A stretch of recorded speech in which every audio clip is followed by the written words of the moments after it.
Um homem de 42 anos conseguiu na justiça ter acesso aos prontuários médicos do período em que ele nasceu.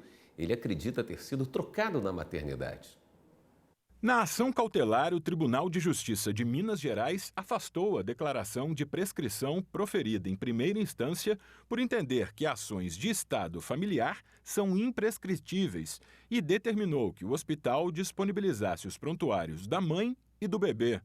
O homem descobriu não ser filho biológico dos pais que o haviam registrado depois de fazer um exame de DNA. Como suspeitava que havia sido trocado na maternidade, ele buscou na justiça acesso aos documentos do parto, realizado em 1977.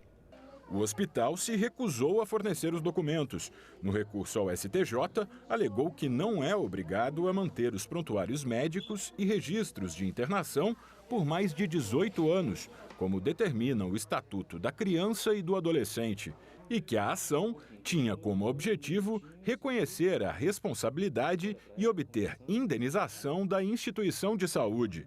O ministro Luiz Felipe Salomão entendeu que, ainda que a ação não tratasse de estado familiar, o prazo de prescrição somente começaria a contar no momento em que o autor teve ciência da violação do direito dele, ou seja, em 2015.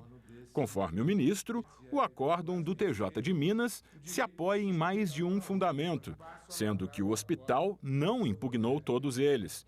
E, devido à impossibilidade de reexame de provas pelo STJ, rejeitou o recurso. O prontuário médico é de propriedade do paciente, que pode solicitar uma cópia do documento sempre que desejar.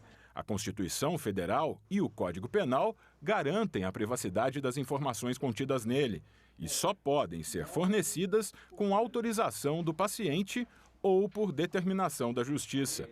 Resolução do Conselho Federal de Medicina estabelece que os documentos de papel sejam mantidos por 20 anos a partir do último registro.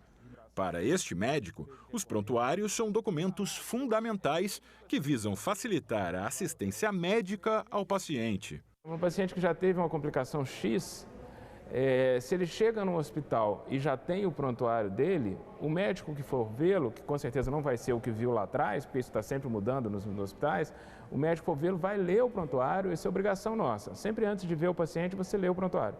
Então ele vai ler o prontuário e já vai ter meio caminho andado, né, na hora de pensar no diagnóstico e no tratamento.